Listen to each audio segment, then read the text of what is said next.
C'est Guilain, j'espère que vous allez bien. On se retrouve aujourd'hui pour une nouvelle vidéo, la première vidéo officielle de 2024, le retour des critiques et pas des moindres puisque c'est un film que j'avais envie de vous parler depuis des mois. Et oui, c'est bien La Sociedad de la Nieve, autrement dit Le Cercle des Neiges, réalisé par Juan Antonio Bayona. Pour ceux qui ne le connaîtraient pas, Juan Antonio Bayona a réalisé le très gros blockbuster Jurassic World 2 Fallen Kingdom, mais également The Impossible avec Ewan McGregor, notre cher Obi-Wan Kenobi national, ou encore il avait réalisé un tout premier film que je trouve extraordinaire qui est L'Orphelinat. J'avais perdu le nom en français, The Orphan en anglais. Et également Quelques minutes après minuit qui est une très belle fable sur le traitement du deuil et de la mort que je vous conseille. Mais on est là aujourd'hui pour ce film. Et pourquoi ça fait des mois que je voulais vous en parler? Parce que vous allez le voir avec la photo qui va arriver. J'ai eu l'occasion de voir ce film durant le Festival Lumière, l'un des plus grands festivals de cinéma en France, qui a lieu dans la ville de Lyon. Auquel j'ai eu la chance de pouvoir participer. Je vous avais d'ailleurs fait une vidéo du film Second Tour de Albert Dupontel que j'avais vu durant ce festival. Et du coup, ce film-là en faisait partie. J'ai eu l'occasion, Netflix en a donné l'opportunité de le diffuser sur grand écran. Et c'est la première grande chose de ce film. J'ai eu la chance de le voir dans une salle de cinéma durant un festival et surtout en présence du réalisateur. J'ai d'ailleurs ma petite photo avec lui. Et j'en suis très content parce que c'est un réalisateur que j'aime beaucoup puisque 100% de ses films, je les ai vus, en tout cas de ceux que je vous ai cités, et je les aime tous. Pour se concentrer d'abord sur un petit résumé de l'histoire avant de vous en parler plus en détail. Ce film parle en fait d'une équipe uruguayenne de rugbyman qui vont vouloir faire un voyage, si je me trompe pas, je crois que c'est durant leur saison ou à la fin de la saison, en 1972, si je dis pas de bêtises, et qui en fait l'avion va se crasher dans les Andes. Et donc on va voir toute la partie survival, toute la partie survie de ce groupe de 29, si je dis pas de bêtises, personnes, puisqu'on a à la fois l'équipe de rugby et quelques proches autour, des cousins, des amis, des conjoints également. Le film va traiter de comment ils vont arriver à survivre et surtout comment ils vont aller dans des extrêmes que l'on ne pourrait même pas imaginer. À commencer par la question évidemment de comment survivre dans un froid glacial, dans un environnement qui est complètement aux antipodes de leurs habitudes et qui surtout va tout faire pour pouvoir les tuer. Le froid extrême la nuit, des avalanches puisqu'ils vont être bloqués au milieu de collines montagneuses et surtout enneigées. Et forcément la question de la faim qui va se poser au bout d'un moment. Et avec les cadavres qu'il y a, est-ce que oui ou non on part sur du cannibalisme pour pouvoir survivre? Est-ce qu'on va manger les corps?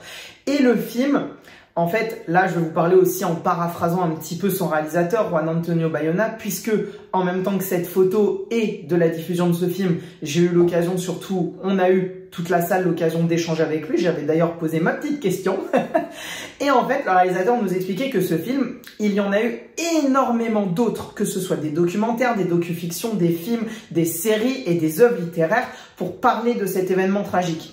Certains films, pour le plus connu que je n'ai pas vu, mais vous pouvez vous renseigner, parlent surtout de la partie où, on va dire, de la dernière expédition, pour ne pas rentrer dans les spoilers, et va traiter de ce que le film va nous montrer rapidement sur quelques images pendant 5-10 minutes. Et ben, il y a des films de 2 heures qui sont consacrés à cette dernière expédition où il arrive énormément de péripéties. Pour ceux qui ont vu le film, vous comprendrez de ce que je veux vous parler. Et en fait, lui, il a voulu, par rapport à sa culture personnelle, par rapport à ce qui l'avait touché par rapport à cette histoire, parler en fait du traitement des morts et de rendre hommage aux morts, aux victimes de cet accident, à ceux qui sont morts à la fois au moment du crash, mais également à ceux qui n'ont pas été capables de survivre dans cet environnement hostile. Et le film est extraordinaire. Je sais pas si j'ai pas pris l'occasion de le revoir depuis, surtout qui est sorti sur Netflix, et c'est pour ça que je vous en parle aujourd'hui, pour vous conseiller de le voir, mais je l'ai vu dans une salle de cinéma. La scène du crash, elle m'est restée en tête, et en fait, c'est l'une des grandes forces de ce film, c'est que c'est l'un des films qui m'a le plus marqué de ce Festival Lumière, de ce que j'ai vécu émotionnellement, et c'est l'un des films qui m'a le plus marqué tout court. La scène de crash, je l'ai trouvée extraordinaire, j'étais comme ça, crispée, serrée à ma salle de cinéma, à mon siège, à mon fauteuil. Je me souviens que le film était peut-être un petit peu long, mais il n'était pas long dans le sens, je me faisais chier, il était long dans le sens où émotionnellement, pour qu'on se mette avec les personnages, il fallait que le film ait des longueurs, il fallait que le film soit un petit peu, voilà, à nous tirer presque dans nos retranchements en tant que spectateurs, autant qu'il tire, et encore, j'ai envie de dire autant, à 1/1000e de ce que les personnages ont réellement pu ressentir, mais à essayer de nous faire sentir la pression des jours qui avancent sur eux et de ce côté presque infini jusqu'au moment où on a le sentiment qu'ils ne s'en sortiront pas. Vont-ils s'en sortir ou pas? Pour ceux qui ne connaîtraient pas l'histoire, je ne vais pas vous le dire et je vous laisse découvrir le film et même vous renseigner après, c'est ce que j'ai eu l'occasion de faire et leur histoire est extraordinairement folle en fait. C'est fou tout ce qui s'est passé durant cet événement et je vous conseille vraiment de vous y renseigner. Mais tout ça pour vous dire que ce film est génial. Il traite super bien des morts. J'ai pas envie... Ah, je le fais ou pas? Je le fais. Il va y avoir une toute petite partie spoiler. Pour ceux qui ont vu le film, restez là. Et après, on reviendra à la fin pour parler un petit peu plus. Je veux aller sur un détail du film que je trouve hyper intéressant, mais je suis obligé de spoiler pour ça. Donc, je trouve ça génial et c'est extrêmement rare que dans un film de survie, le personnage qu'on suit, cette voix off qu'on a tout du long, on arrive à nous faire comprendre qu'aucun personnage n'a réellement pris le lead. Chacun va prendre un point différent. On a ceux qui vont s'occuper de la nourriture et justement qui vont aller jusqu'à découper les corps. Désolé du spoiler. On va avoir ceux qui vont s'occuper de partir sur des expéditions plus ou moins lointaines par rapport à, dans un premier temps, essayer de retrouver l'autre partie de l'avion, à essayer de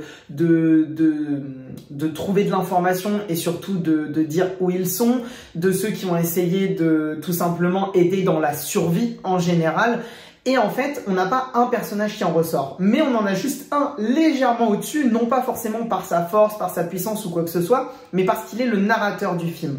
Et je trouve ça génial que ce personnage-là soit l'un de ceux qu'on fasse mourir. Et même plus qu'autre chose, que ce soit le dernier à mourir et que symboliquement, en mourant, ce soit celui qui permette la survie des autres. Et en fait, je trouve ça génial que pour une fois, dans un film catastrophe, dans un film presque horrifique, eh bien le personnage principal ne soit pas dans les survivants. Et ça, vraiment, même que ce soit un élément déclencheur de la survie, sa mort. Et vraiment, je trouve que Juan Antonio Bayona a parfaitement compris l'imagerie et le symbolisme qu'il voulait donner à son œuvre. Il voulait rendre hommage aux morts. Comment faire de mieux que de nous mettre en personnage principal celui qui, en mourant, va permettre aux autres de survivre. J'ai fini avec la partie spoiler. Dites-moi dans les commentaires, pour ceux qui ont vu le film, ce que vous en avez pensé, ce que vous pensez du symbolisme autour de la mort, du résultat de ce film, et même si ça a marché sur vous. Le seul conseil que je peux vous donner pour ceux qui ne l'ont pas encore vu, mettez-le dans vraiment de très très bonnes conditions. Pas sur une tablette, pas sur un téléphone, ou si c'est le cas, vous avez aucune notification autour, vous vous mettez dans le noir et vous vous laissez emporter par le film. C'est un film qui... Si vous vous accrochez pas dès le début, je pense que vous pouvez facilement vous y décrocher parce qu'il parle d'un sujet lourd, il a beaucoup de temps de parole parce qu'on va être à fond dans l'ambiguïté de tous ces personnages et nous, en tant que spectateurs, dans l'ambiguïté des choix qu'ils vont faire ou ne pas faire et constamment de se dire est-ce que nous on les aurait fait, mais en même temps on n'a tellement jamais été dans une situation aussi extrême que la leur que c'est même pas possible de se dire est-ce qu'on l'aurait fait ou pas. Juste on l'aurait fait ou on l'aurait pas fait comme eux. Ceux qui auront vu le film comprendront ce que je viens de dire, même si cette phrase n'était pas du tout française. Mais en attendant les amis, j'espère que cette vidéo vous a plu, que ce retour vous a plu, que 2024 sera une très très belle année cinéma. En tout cas, elle commence bien avec ce film qui n'est qu'un film de plateforme. On n'a même pas encore eu l'occasion d'aller voir des films au cinéma, en tout cas pour ma part. J'espère que votre année commence bien et surtout, je vous souhaite une très très belle année 2024. N'hésitez pas, si ce n'est pas déjà fait, à liker la vidéo, ça fait toujours plaisir, à vous abonner aussi pour ne pas louper les prochaines vidéos, vous connaissez le refrain, à partager éventuellement, je mets toujours un petit post sur mes différents réseaux sociaux. Venez sur mon compte Insta, on parle de plein d'autres films, on s'amuse un peu à faire des petits montages, des machins, et surtout à mettre un petit commentaire sur ce que vous avez pensé du film, et peut-être même sur ce que vous pensez de Juan Antonio Bayona. En attendant les amis, je vous dis à très très vite, c'était Guilain, prenez soin de vous et surtout n'oubliez pas, regarder des films c'est bien, mais les comprendre c'est mieux. Ciao ciao.